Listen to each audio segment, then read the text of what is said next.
Boa noite a todos, a graça e a paz do Senhor Jesus, amém?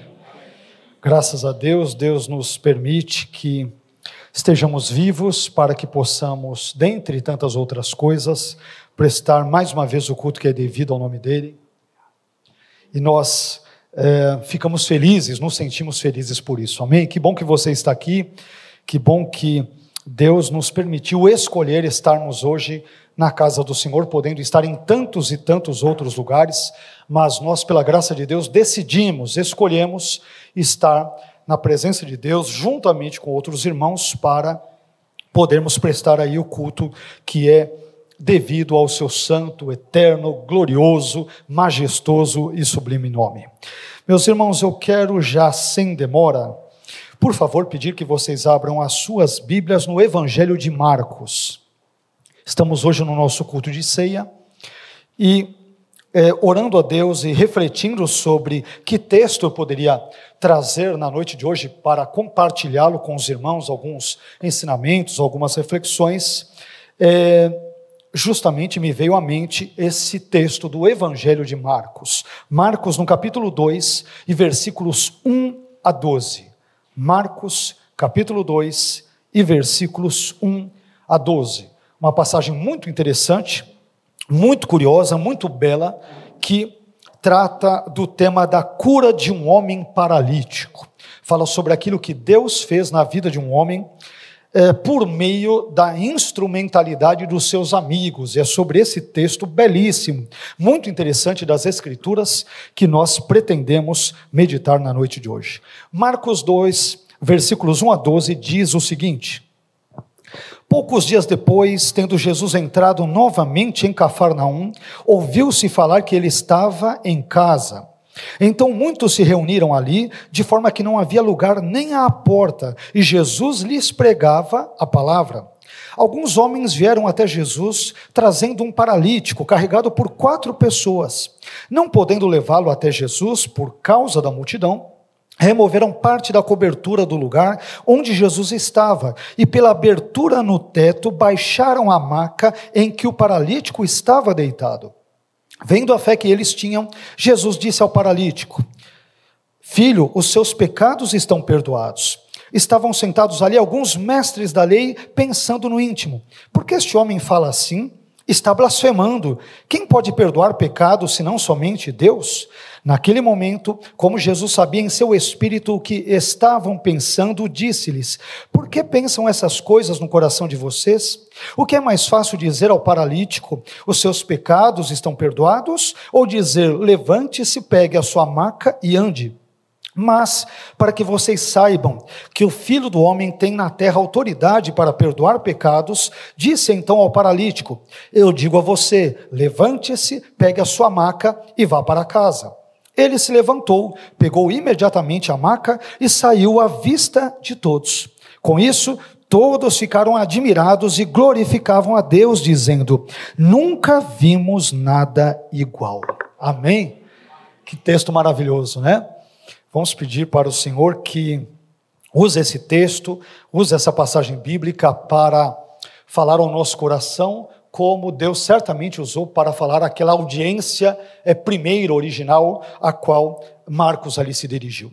Senhor, nós bendizemos, nós adoramos, nós engrandecemos, nós magnificamos o seu nome, porque o Senhor é um Deus que merece toda a glória, toda a honra, toda a adoração, todos os louvores, todas as ações de graças, toda a sabedoria, toda a grandeza, toda a infinitude. O Senhor é Deus e nós te louvamos por isso, e nós queremos começar esse culto, essa parte desse culto que nós oferecemos a Ti, reconhecendo essas coisas, esses valores, esses elementos, esses predicados do Senhor que aprendemos nas Escrituras. Acabamos de ler, Senhor, uma parte importantíssima da sua palavra. Toda a sua palavra é importante, mas lemos um texto particular que fala sobre um milagre que o seu Filho Jesus efetuou pelo seu poder na vida de um homem, e nós queremos te pedir que o Senhor abençoe-nos para que possamos aprender lições importantes, relevantes para a nossa vida a partir desse texto. Abençoe a nossa mente, a nossa atenção, o nosso ser, que tudo aquilo que temos e somos seja levado cativo, Senhor, à obediência da sua palavra. Fale conosco por meio da sua palavra, que o teu Espírito Santo, enquanto estivermos falando sobre esse texto, esteja agindo em nossas vidas, em nosso coração, em nossa mente, em nossos valores, em nosso caráter, de modo que sejamos transformados, tocados e abençoados pela sua palavra. Por favor, fale conosco e nos instrua nas sendas, nas veredas, nos seus caminhos. É o que te pedimos, agradecidos em nome de Jesus. Amém. Amém. Deus abençoe, meu irmão. Pode, por favor, se assentar. Como nós adiantamos já no início da nossa fala, queremos falar na noite de hoje sobre o tema a cura de um homem paralítico. A cura de um homem paralítico.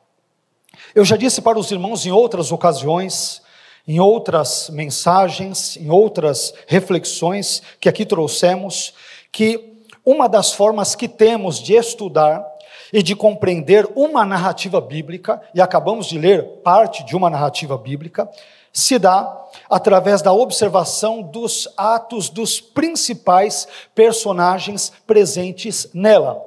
As falas, as obras, os enunciados, as práticas, as atitudes dos personagens presentes em uma determinada narrativa são ali importantes para que nós entendamos a maneira como um determinado texto, uma determinada história se desenvolve e se descortina. E no presente texto que nós lemos, nós nos deparamos com 4 personagens principais. Poderíamos até citar mais, mas eu gostaria de me deter em 4 personagens principais.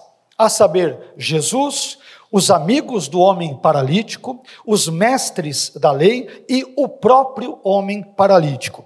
E na mensagem de hoje, nós vamos tentar entender essa história a partir do olhar de cada um desses 4 personagens.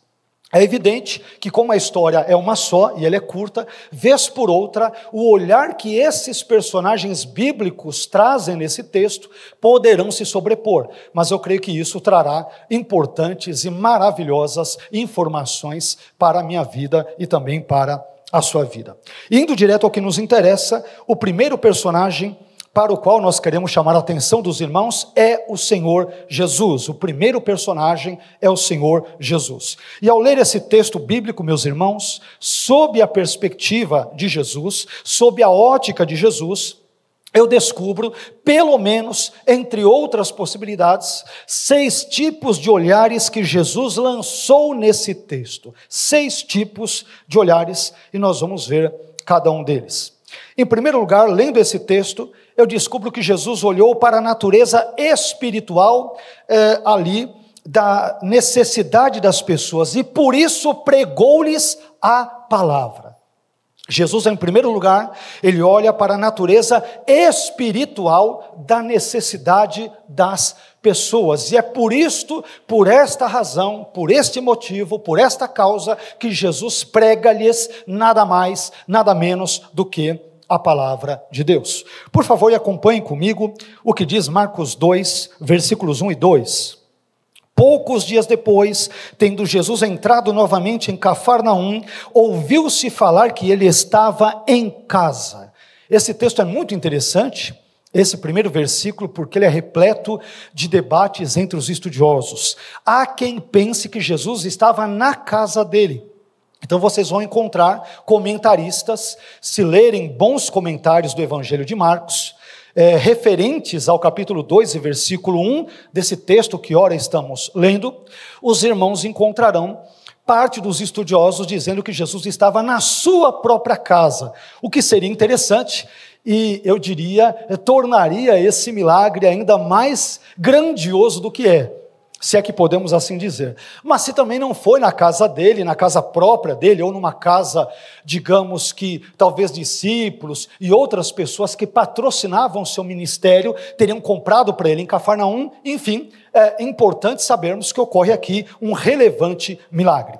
Mas o versículo 2 diz: então muitos se reuniram ali, de forma que não havia lugar nem à porta. E como Jesus reage diante disso? E Jesus lhes pregava a palavra. Olha que coisa interessante. Eu aprendo com esses 2 primeiros versículos, meus irmãos, que a nossa maior carência, como eu já disse em outros momentos, em outros contextos, eu descubro que a nossa maior carência não é, por exemplo, gastronômica, porque se fosse, Deus teria nos enviado um chefe de cozinha. Além disso, a nossa maior carência não é estética, porque se fosse, Deus teria nos enviado um cirurgião plástico. Por fim, a nossa maior carência também não é artística, porque se fosse, Deus teria nos enviado um pintor, um escultor ou alguma coisa do gênero. A nossa maior carência é espiritual, e é por isso que Deus nos enviou um Salvador para salvar a mim e a você, a toda a raça humana dos seus pecados. Evidentemente, Ele salva particularmente aqueles que pela graça creem em Cristo e depositam confiança nele, na sua palavra, nos seus valores e assim por diante. Meus irmãos, e é justamente por isso que Jesus está pregando a palavra de Deus para as pessoas que o estão seguindo. Jesus está fazendo isso porque as pessoas possuem uma necessidade espiritual. As pessoas precisam ser transformadas, elas precisam ser conduzidas a Deus, elas precisam ser salvas, elas precisam ser regeneradas, elas precisam ter um verdadeiro e um real encontro com Deus. E por isso, elas precisam ouvir a mensagem do Evangelho, precisam ouvir a palavra de Deus, como acontece com essas pessoas no texto de Marcos, capítulo 2 e versículos 1 e 2. Primeira coisa que nós aprendemos nesse texto. Em segundo lugar, lendo esse texto, eu também descubro que Jesus olhou para a fé dos amigos do paralítico. Em segundo lugar, Jesus olhou para a fé dos amigos do paralítico. Marcos capítulo 2, versículo 5 e parte A diz: vendo a fé que eles tinham. Jesus, vendo a fé que eles, os 4 amigos do paralítico, tinham. Perceba, meu irmão, que Jesus, ao olhar para o interior dos 4 amigos daquele homem paralítico, não enxergou dúvidas, não enxergou incertezas, não enxergou interrogações, não enxergou queixas e também não enxergou questionamentos no coração deles, mas enxergou fé. Jesus viu que aqueles homens que trouxeram aquele amigo deles paralítico, eles criam que Jesus poderia curá-lo da sua paralisia. Eles acreditavam que Jesus poderia fazer um milagre na vida dele. Eles criam que Jesus poderia transformar evidentemente para melhor, poderia mudar para melhor a vida daquele homem. E quanto a nós, eu te pergunto, quanto a mim e quanto a você, quando Jesus olha para o nosso interior, o que ele enxerga? Ele enxerga dúvida e incredulidade em nosso coração, ou ele enxerga fé nele mesmo, em Jesus, nos seus ensinos, nas suas obras, nos seus caminhos, nos seus valores, nas suas promessas, na sua salvação e assim por diante? Essa é uma importantíssima pergunta que você e eu devemos fazer para cada um de nós mesmos. Isso permite-nos enxergar aqui uma terceira característica dentro do olhar de Jesus nesse texto. Em terceiro lugar, quando eu leio esse texto, eu também descubro que Jesus olhou prioritariamente para a necessidade espiritual do paralítico. Olha que interessante, o homem era paralítico, mas Jesus olha prioritariamente para a necessidade espiritual desse homem paralítico. Veja o que diz Marcos capítulo 2, versículo 5 e parte B, na continuação do texto que estamos lendo. Jesus disse ao paralítico: filho, os seus pecados estão perdoados. Os seus pecados estão perdoados. Ora, se alguém nos perguntasse, seja sincero, qual era a maior necessidade do homem paralítico nesta passagem? Nós provavelmente responderíamos, ou talvez a maioria das pessoas responderia dizendo que a sua maior necessidade era ser curado da sua paralisia. Não é isso? Afinal de contas, ele era paralítico. Então, a prioridade, aquilo que era para ontem, o elemento mais importante, o milagre mais estrondoso que poderia ocorrer ali, seria, em primeiro lugar, a sua cura física, a cura da sua paralisia. Mas, se perguntássemos para Jesus qual era a maior necessidade desse paralítico, Jesus certamente responderia que esse homem paralítico, ele precisava sobretudo ter os seus pecados perdoados. Olha que coisa interessante. Meus irmãos, como nós mencionamos agora há pouco no nosso primeiro ponto, a nossa maior carência, a nossa maior necessidade, eu digo a maior carência de nós seres humanos, a nossa maior necessidade não só de nós crentes, independentemente da fé, da religião, da questão social, política, econômica e assim por diante, a maior carência do ser humano é espiritual. Por isso que antes de precisar de uma cura física, esse paralítico precisava de uma cura espiritual. Antes de andar com as suas próprias pernas, ele precisava ter o seu coração transformado. Antes de precisar de pernas novas, esse paralítico precisava, antes de tudo, de um coração novo. O nosso relacionamento com Deus é mais importante do que a nossa restauração física, e essa importante verdade é ensinada nesse texto. Isso nos possibilita entendermos um quarto item, um quarto ponto importante nesse texto. Em quarto lugar, Jesus olhou para o coração dos homens. Em quarto lugar, nesse texto, Jesus olha para o coração dos homens. Veja o que diz Marcos capítulo 2, versículo 8. Naquele momento, como Jesus sabia em seu espírito o que estavam pensando, sobretudo ali os mestres da lei, disse-lhes: por que pensam essas coisas no coração de vocês? Esse texto de Marcos 2:8, ele nos faz pensar, me faz pensar em outro texto bíblico, muito conhecido dos irmãos, que é o texto de 1 Samuel, no capítulo 16 e versículo 7, o qual nos ensina uma grandiosa, uma maravilhosa verdade bíblica, ou seja, o Senhor não vê como vê o homem, pois o homem vê o que está diante dos seus olhos, mas o Senhor olha para o coração. Jesus, meu irmão, ele não está preocupado com a nossa aparência, ele não está preocupado com a nossa condição financeira, ele não está preocupado com outras tantas situações da nossa vida, mas ele está preocupado, isto sim, com as inclinações, com as intenções e com os propósitos do nosso coração. Portanto, a grande pergunta a ser feita é: que lugar Jesus ocupa no nosso coração, nos nossos pensamentos, nas nossas inclinações, nos nossos planos e na nossa vida? Pense nisso, isso de fato é o que é importante na minha vida e na sua vida. Quando Jesus olha para dentro de nós, o que ele vê? O que ele acha? O que ele encontra? Essa pergunta é absolutamente importante para o nosso relacionamento sincero, verdadeiro, produtivo, abençoado e abençoador com Deus. Isso nos conduz a um quinto e penúltimo ponto, falando sobre Jesus. Em quinto lugar, Jesus olhou para a necessidade física do paralítico. Veja o que diz Marcos 2:11. Eu digo a você, Jesus falando, levante-se, pegue a sua maca e vá para casa.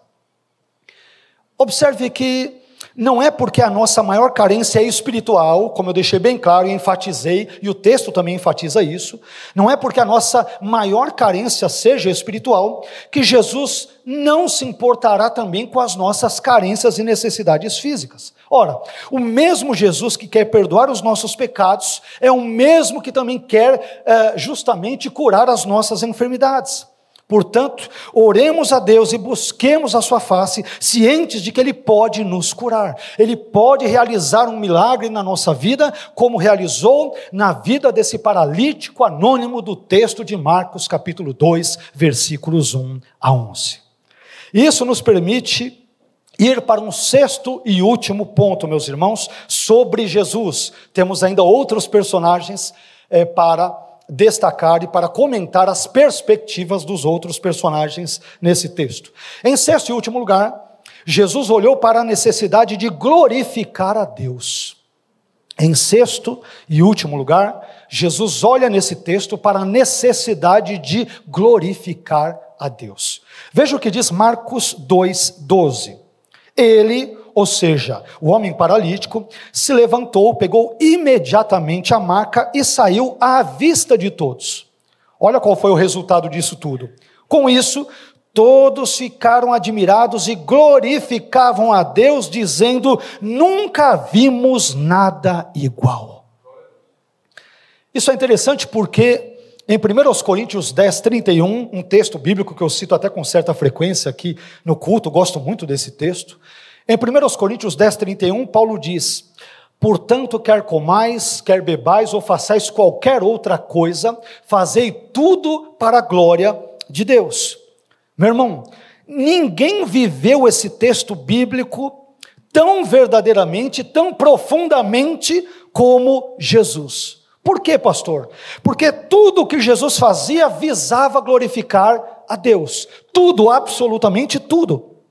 A encarnação de Jesus glorificou a Deus, os ensinos de Jesus glorificaram a Deus, as obras de Jesus glorificaram a Deus, a morte de Jesus glorificou a Deus, a ressurreição de Jesus glorificou a Deus, e a sua segunda vinda também glorificará a Deus. Por isso, Jesus curou esse homem paralítico não apenas porque se preocupou com seu bem-estar físico e emocional, mas sobretudo porque ele, Jesus, também quis glorificar a Deus com a cura desse homem. O ministério público de Jesus, ele foi um ministério que buscou glorificar a Deus, e nós aprendemos essa importante verdade nessa passagem bíblica. Amém? Mas isso nos encaminha. Eu mencionei que são 4 personagens, falamos brevemente sobre Jesus, que é o personagem mais central, não só desse texto, mas da Bíblia, da minha vida, da sua, da nossa história, mas temos alguns outros personagens também nesse texto. O segundo personagem, que é, na verdade, personagens plural, são os amigos do homem paralítico. Na verdade, o segundo grupo de personagens são os homens do homem paralítico. Meus irmãos, ao ler esse texto bíblico, sob a perspectiva dos amigos do homem paralítico, eu aprendo, eu descubro, eu encontro pelo menos 3 tipos de olhares que os amigos do paralítico lançaram nessa passagem bíblica, pelo menos 3 olhares. Mencionamos 6 olhares de Jesus, agora vamos ver 3 olhares dos amigos do homem paralítico. Em primeiro lugar, os amigos do homem paralítico olharam com altruísmo para as necessidades do paralítico, em vez de olharem para si mesmos. Em primeiro lugar, os amigos desse paralítico anônimo dessa passagem, eles olharam com altruísmo para as necessidades do seu amigo paralítico, em vez de olharem para si mesmos. Veja o que diz Marcos 2:3. Alguns homens vieram até Jesus trazendo um paralítico, carregado por 4 pessoas. Olha que texto interessante. Esse texto bíblico, meus irmãos, ele nos ensina uma importante verdade, muito importante, singela, mas importante, profunda, e que todos nós, de certa forma, deveríamos nos preocupar com essa verdade. Na verdade, com tudo que está escrito aqui. Qual é essa verdade? Nós devemos escolher com critério quem são os nossos amigos. Devemos escolher a dedo quem são aquelas pessoas que queremos ter como amigos na nossa vida. E a partir desse texto, eu aprendo que devemos nos aproximar de pessoas que queiram nos aproximar de Jesus. Olha que verdade importante. Em outras palavras, aproxime-se de pessoas que te aproximam de Jesus. Porque cá entre nós, vamos ser sinceros, tem pessoas que são uma bênção, para não dizer outra coisa, para nos afastar de Jesus. Não é isso? O palavreado dessas pessoas, os valores dessas pessoas, os sonhos dessas pessoas, o linguajar dessas pessoas, a agenda dessas pessoas, o estilo de vida dessas pessoas, nos mostram, entre tantas outras coisas, que elas querem saber de tudo e de todos, menos de Deus, menos de Jesus, menos de igreja, menos de Bíblia, menos dos valores cristãos. Elas querem tudo do mundo e nada de Jesus. Por isso é importante sabermos escolher quem queremos ter como nossos amigos. E o conselho maravilhoso desse texto é: aproxime-se de pessoas que te aproximam de Jesus. Que coisa maravilhosa! Aproxime-se de pessoas que te aproximam de Jesus. Observe que os 4 amigos desse homem paralítico não eram pessoas egoístas, individualistas ou narcisistas. Eles não pensavam apenas em si mesmos e no seu próprio umbigo. Eram pessoas que se sentiam penalizadas por verem o seu amigo paralítico padecendo naquela condição, e por isso essas pessoas, esses 4 amigos, queriam ajudá-lo de algum modo, de alguma maneira, de alguma forma. E o que eles pensaram em fazer para ajudá-lo? Eles pensaram: nós temos que levar o nosso amigo paralítico até Jesus. Ah, meu irmão, mais uma vez, cerque-se de pessoas que queiram vê-lo mais perto de Jesus. Aproxime-se de pessoas que queiram aproximá-lo de Jesus. Seja amigo de pessoas que querem que você também seja amigo de Jesus. É desse tipo de gente que nós precisamos perto de nós para serem nossos amigos e nossas amigas. E perceba que o texto ele é muito interessante porque nós vemos nesse texto os amigos desse paralítico o conduzirem até Jesus. Não são eles que curam Jesus, não são eles que restauram aquele homem a sua saúde, não, quem faz isso é Jesus. Da mesma forma, a nossa tarefa não é curar as pessoas, quem cura é Deus. Nossa tarefa não é salvar as pessoas, quem as salva é o Senhor. Nossa tarefa não é conceder vida eterna, quem faz isso é Deus. A nossa tarefa é tão somente pela graça de Deus, pela misericórdia de Deus, levar as pessoas até Jesus, mas quem faz a obra é Jesus. É Ele quem cura, é Ele quem salva, é Ele quem restaura, é Ele quem abençoa, é Ele quem repreende a paralisia, é Ele quem faz morar na eternidade, na presença dEle, do Pai, do Espírito Santo, é Ele quem faz. A nossa tarefa é somente, tão apenas levar as pessoas até Jesus, aproximá-las de Jesus. Em segundo lugar, também aprendo nesse texto que os amigos do homem paralítico olharam para os obstáculos enfrentados e os contornaram com persistência e criatividade. Que amigos legais esse paralítico tinha, né? Estamos precisando de uns amigos assim, que bênção, né? Veja o que diz o texto de Marcos 2,4. Não podendo levá-lo até Jesus, ou seja, os 4 amigos, por causa da multidão, tinha muita gente ali, a porta estava apinhada de gente, na janela, tudo aqui em volta da casa, ainda mais se fosse a casa de Jesus, hipoteticamente pensando aqui.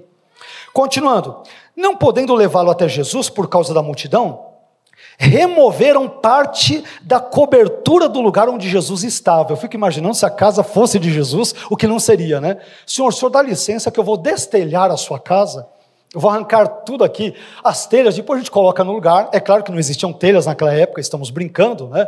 De forma anacrônica aqui, só ilustrando o ponto. Mas se fosse a casa de Jesus, seria mais interessante porque Jesus não os repreende. Imagine se alguém faz bagunça na sua casa.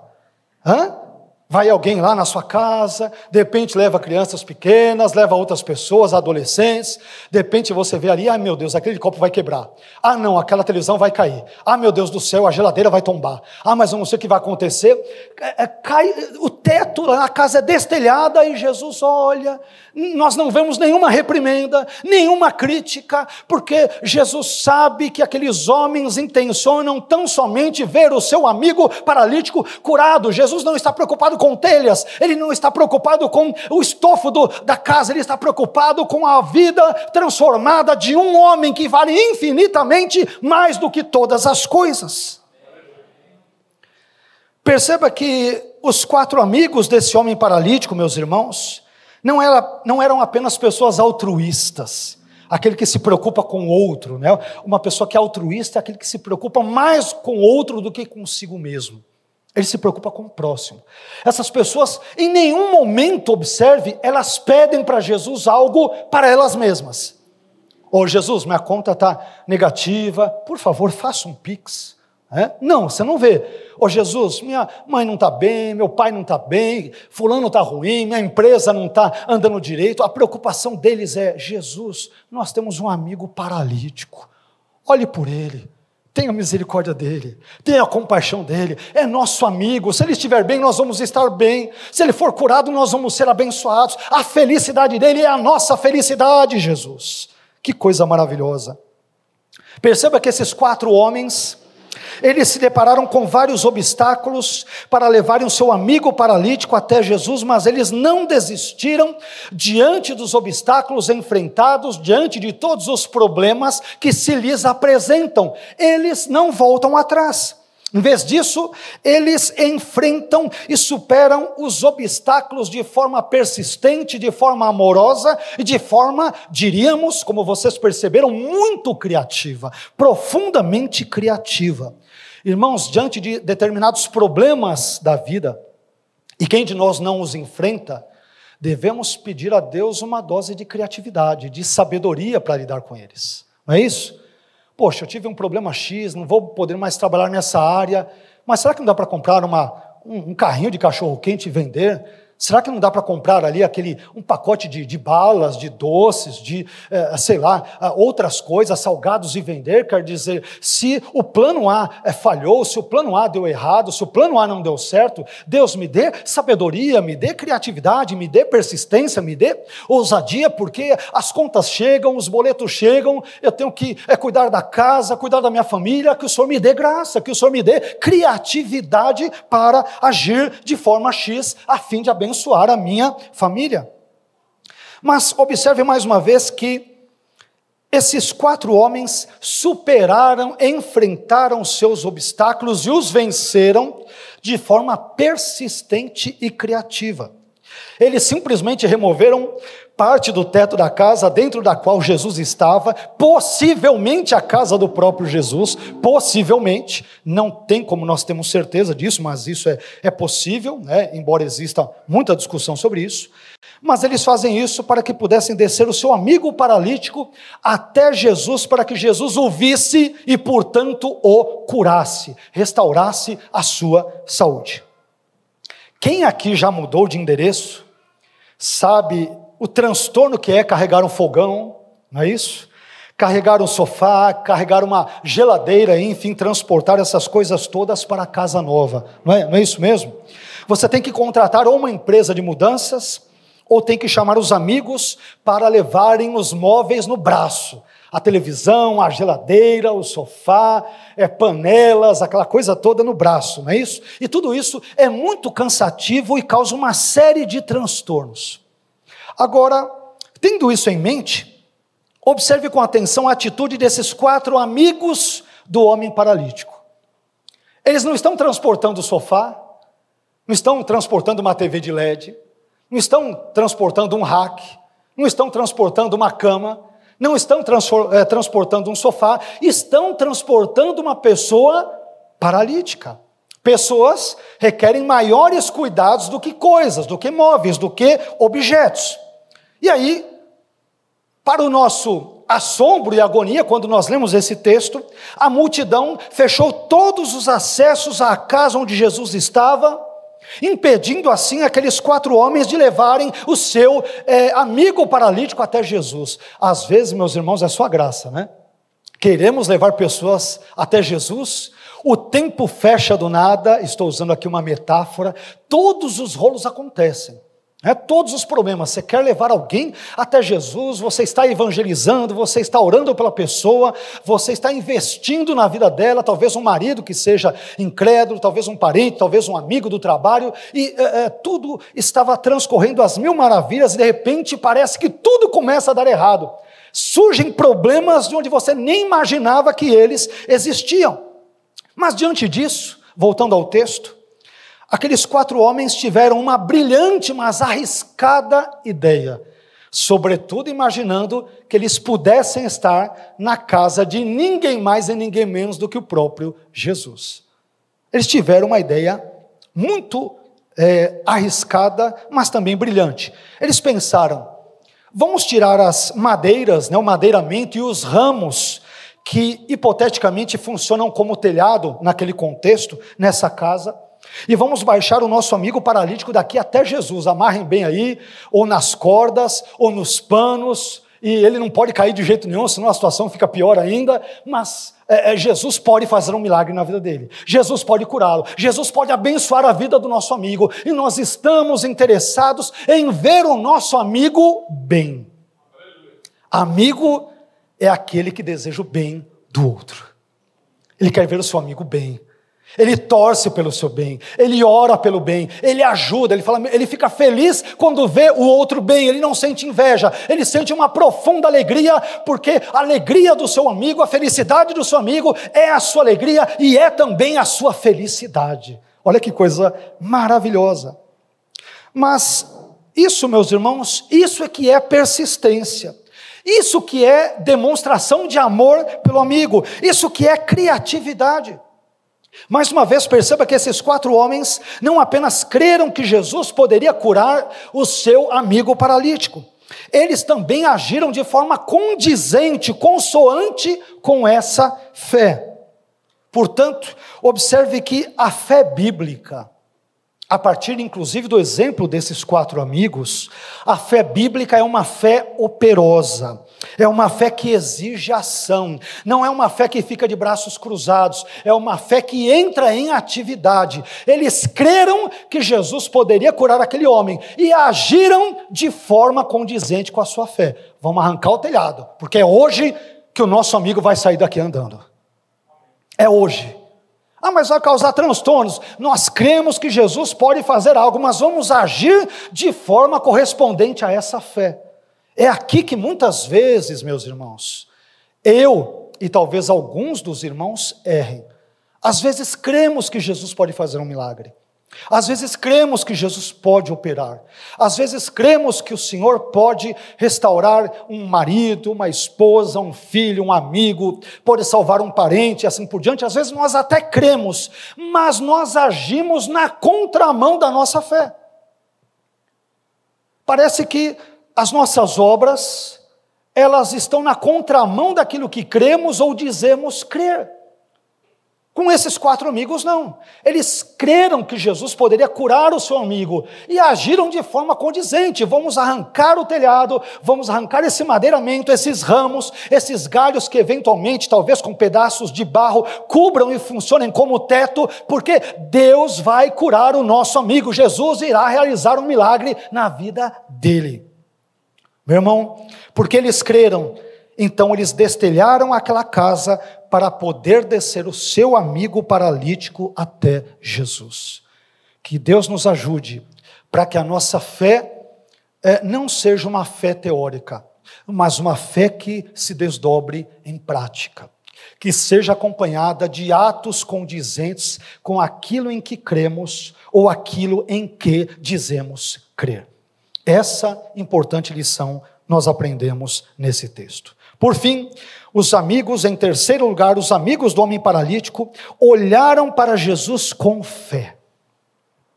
Marcos capítulo 2, versículo 5, parte A, diz, esse texto é muito interessante, diz que Jesus, vendo a fé que eles tinham, em nenhum momento é mencionada a fé do próprio paralítico. Talvez, ao que tudo indique, ele não tinha apenas uma paralisia física, mas também tinha uma paralisia espiritual. Ele não era crente, não cria que Jesus pudesse curá-lo. Eu digo, talvez, nós não temos esta informação clara, explícita no texto. Mas os seus 4 amigos criam em Jesus, que Jesus poderia fazer um milagre na vida dele. E por isso, meu irmão, observe aqui comigo que não basta olharmos para Jesus, nós devemos olhar para Jesus da forma certa. Muitos olham para Jesus com desconfiança, com desprezo, com dúvida, com incredulidade, com segundos ou terceiros ou quartos interesses, pensando em se dar bem na vida e assim por diante. Mas aqueles 4 homens, esses 4 homens, olharam para Jesus com fé. Olharam com fé. E portanto, que Deus nos ajude a imitarmos esses 4 homens na sua fé em Jesus. Olhemos para Jesus com fé, oremos em nome de Jesus com fé, e creiamos que Ele, Jesus, é poderoso para ouvir a nossa oração, a minha e a sua oração, em nome de Jesus. Isso nos permite ir para o terceiro personagem. Eu mencionei que são 4 personagens. Falamos sobre Jesus, falamos sobre os amigos de Jesus. Em terceiro lugar, o terceiro grupo de personagens vistos nesse texto são os mestres da lei. Terceiro personagem ou grupo de personagens, os mestres da lei. Ao ler esse texto bíblico, sob a perspectiva dos mestres da lei, eu descubro pelo menos 2 tipos de olhares que os mestres da lei lançaram sobre Jesus. 2 tipos de olhares, pelo menos. Em primeiro lugar, os mestres da lei olharam para Jesus com hipocrisia. Algo que nunca deve acontecer conosco. Os mestres da lei, nesse texto, olharam para Jesus com hipocrisia. Veja o que diz Marcos 2:6. Estavam sentados ali alguns mestres da lei, pensando no íntimo. Na sequência do texto, já vamos ver agora, no versículo 7, nós vamos descobrir qual era o conteúdo do pensamento deles. Mas, ao ler esse texto, perceba que esses mestres da lei, eles pensaram mal sobre Jesus. Pensaram coisas erradas, equivocadas, incorretas, inadequadas e inapropriadas sobre Jesus. Mas, olha que curioso, eles não tiveram coragem para dizer na cara de Jesus o que pensavam a respeito dele. Estavam ali naquele culto, digamos, naquele lar, viram um paralítico, aquela cena inusitada, insólita, descer pelo telhado, viram os 4 homens lá por meio de cordas ou lençóis descendo aquele homem, ficaram só olhando, parece que estavam junto com muitos da multidão, crendo em Jesus, olha como Jesus é maravilhoso e tal, aquela cara de piedade, aquela aparência de piedade, mas na verdade eles eram hipócritas. Eles aparentavam ser piedosos, mas na verdade eram dissimulados, eram falsos, eram fingidos, eram hipócritas. Meus irmãos, que Deus nos ajude a não sermos hipócritas no nosso relacionamento com o Senhor Jesus. Que os nossos atos, novamente, sejam condizentes com os nossos pensamentos, com as nossas inclinações e com os propósitos e intenções do nosso coração. Isso nos permite ver um segundo tipo de olhar nesse texto. Em segundo lugar, os mestres da lei olharam para Jesus enxergando-o de forma distorcida. Como se não bastasse serem hipócritas, eles olham para Jesus de uma forma absolutamente distorcida e caricata, absurda. Veja o que diz o versículo 7. Olha o que eles pensam. Marcos 2:7. Porque este homem fala assim? Está blasfemando. Quem pode perdoar pecados senão somente Deus? Note que os mestres da lei cometeram 3 erros aqui. Primeiro erro, eles viram Jesus como um mero homem, porque este homem fala assim. Segundo erro, eles viram Jesus como um blasfemo, ele está blasfemando. E terceiro erro, eles não viram Jesus como Deus, eles disseram, quem pode perdoar pecados senão somente Deus? Como diz, esse sujeito é um rabino, é um judeu, é um simples homem, é alguém aqui que mora em Cafarnaum, sabemos da história dele, ele vem lá de Nazaré, de Belém, o ministério dele, ele é um judeu, ele é um homem, quem perdoa pecados é Deus, homem não perdoa. Mas esse, de fato, e a propósito, era um dos graves erros deles. Eles viam a Jesus apenas como homem, mas não viam como Deus, homem, naquele contexto. E aqui, meus irmãos, a maneira equivocada como esses mestres da lei lidaram com Jesus, nos serve de grande alerta, de grande advertência. Às vezes, nós também criamos um retrato mental caricato e distorcido de Jesus, e o que é pior, nós adoramos esse retrato caricato e distorcido de Jesus, achando que estamos adorando o próprio Jesus, quando na verdade não estamos.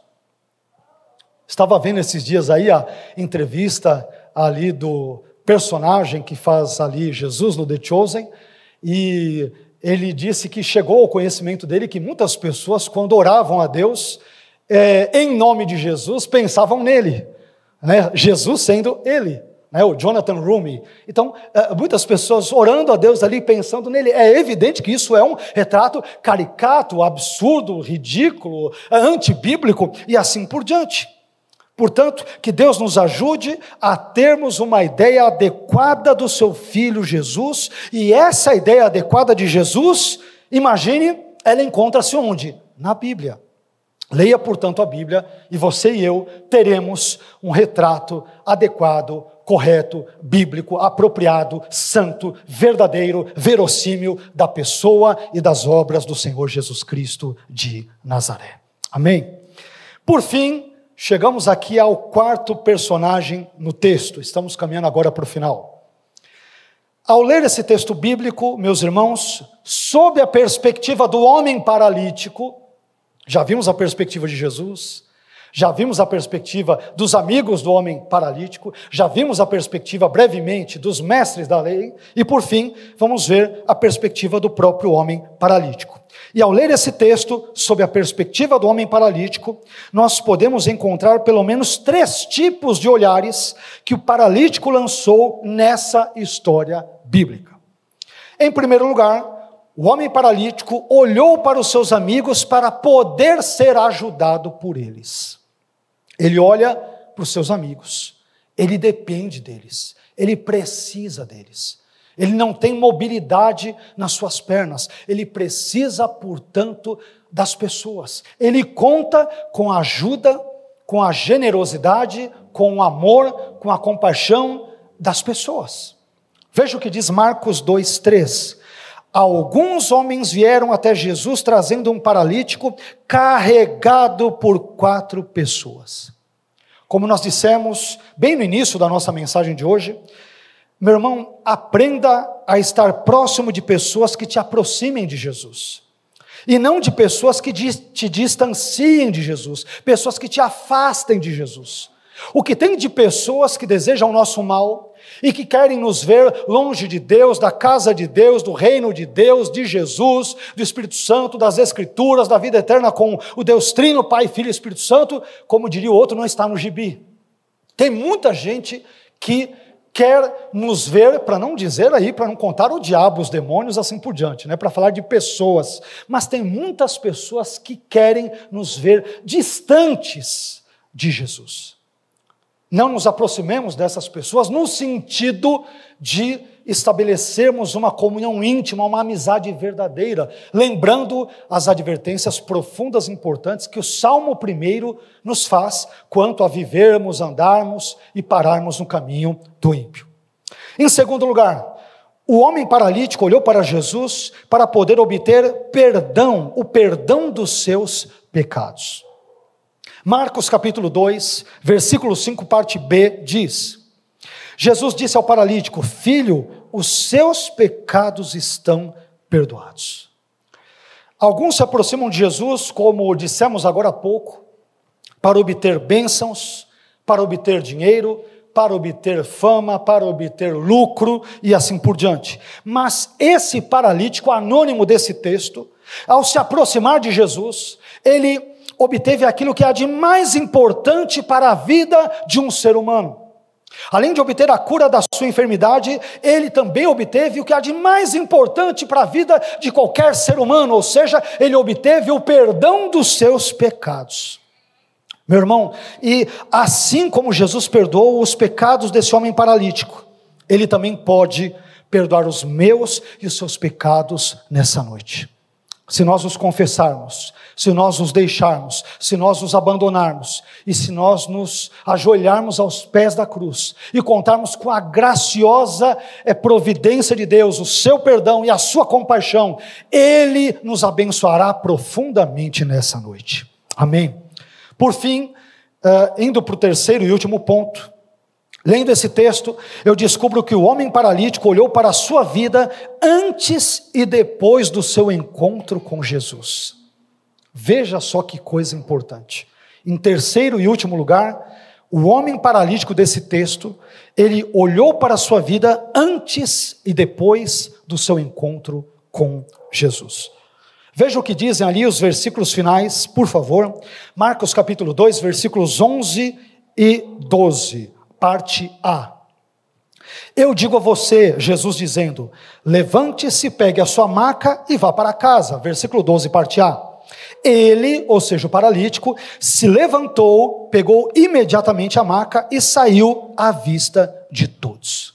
Ora, quando nós olhamos para esse texto, nós podemos divisar pelo menos 2 momentos importantes na vida desse homem paralítico. Um momento antes do seu encontro com Jesus e outro momento depois do encontro desse homem com Jesus. E observe que antes de conhecer Jesus, esse homem era paralítico. Depois de conhecer Jesus, ele tornou-se uma pessoa saudável. Antes de conhecer Jesus, esse homem permanecia nos seus pecados, mas depois de conhecer Jesus, ele foi perdoado dos seus pecados. Antes de conhecer Jesus, esse homem estava perdido. Depois de conhecer Jesus, ele foi salvo. Antes de conhecer Jesus, esse homem tinha uma história triste, mas depois de conhecer Jesus, ele teve uma história com um final feliz. E o mesmo, meus irmãos, que aconteceu na vida desse homem paralítico, também pode acontecer na minha vida e na sua vida, na nossa vida, se nós nos aproximarmos de Jesus, como esse homem paralítico fez, claro que com a ajuda dos seus amigos. Se nos aproximarmos de Jesus, Ele transformará a nossa existência, a nossa história e a nossa vida.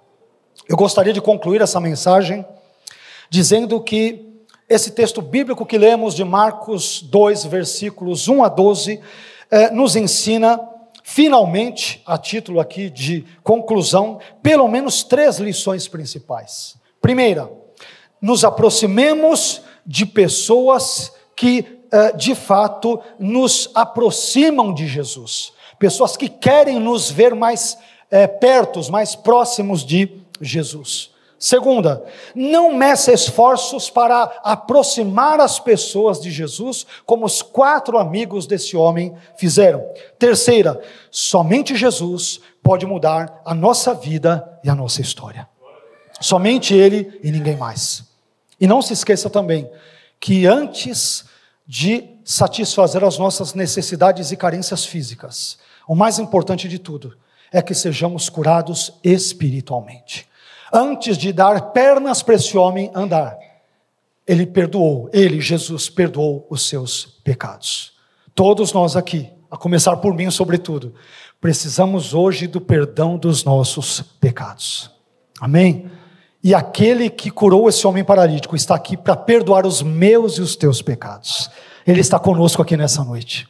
Amém? Ele nos ama, Ele derramou o seu sangue na cruz por mim e por você, e assim como Ele concedeu uma história final feliz para esse paralítico, agora esse paralítico, Ele também quer conceder, Jesus também quer conceder uma história final para mim e para você, ao lado dEle, durante toda a eternidade, em nome de Jesus, amém.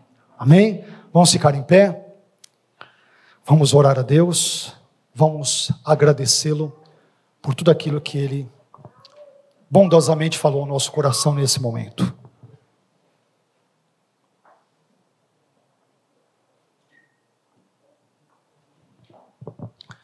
Todos nós temos carências, todos nós temos problemas, mas estamos diante de um Jesus que não nos trata com indiferença diante das adversidades da nossa vida. Ele se preocupa conosco.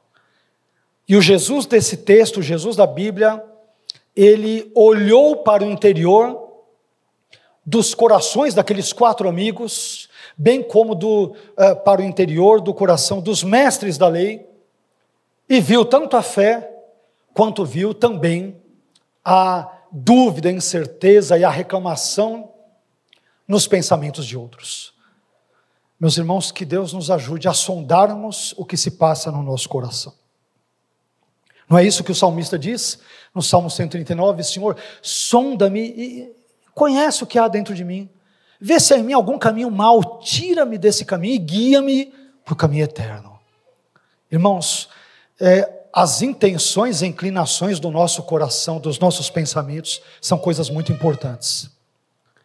Às vezes, podemos levantar as mãos no culto, mas a nossa mente está muito distante do culto, do louvor, da adoração, da pregação.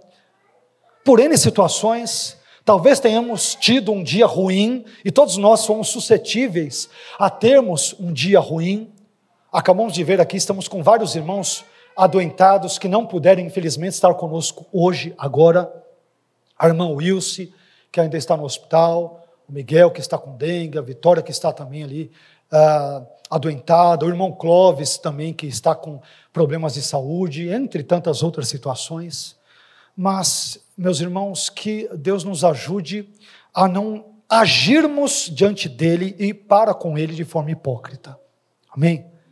Que a nossa fé não seja uma fé de fachada, que seja uma fé verdadeira, que seja uma fé que esteja disposta a arrancar o telhado, se for possível. Amém? Uma fé que não arranca o telhado não é fé.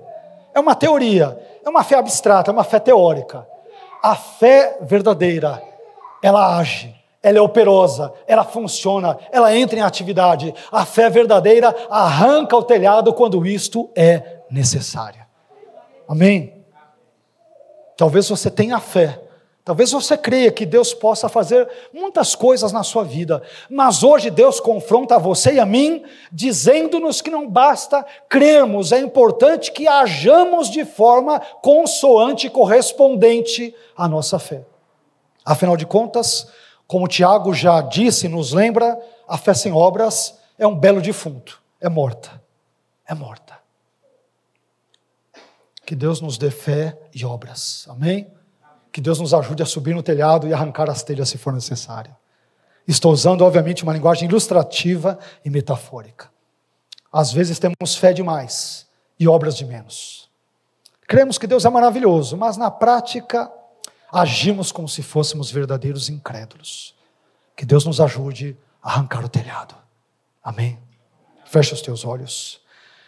Pai, eu quero te agradecer, porque o Senhor falou conosco hoje de uma forma graciosa, bondosa, generosa, instrutiva, elucidativa, por meio da exposição desse texto. Uma exposição simples, com um palavreado, um linguajar simples, para que compreendamos aquilo que o Senhor está nos ensinando nesse texto. E eu te peço, ó Deus, que o teu Espírito Santo, que certamente está agindo agora em nossos corações, em nossas mentes, em nossos valores, em nossos pensamentos, que teu Espírito Santo trabalhe no interior de cada um, a começar por mim, Senhor. Eu preciso do teu Espírito operando no meu coração, na minha mente, nos meus pensamentos, nos meus valores, e eu também te peço que o Senhor haja assim na vida da sua igreja, na vida dos meus irmãos e das minhas irmãs. Senhor, tu sabes que precisamos de ti.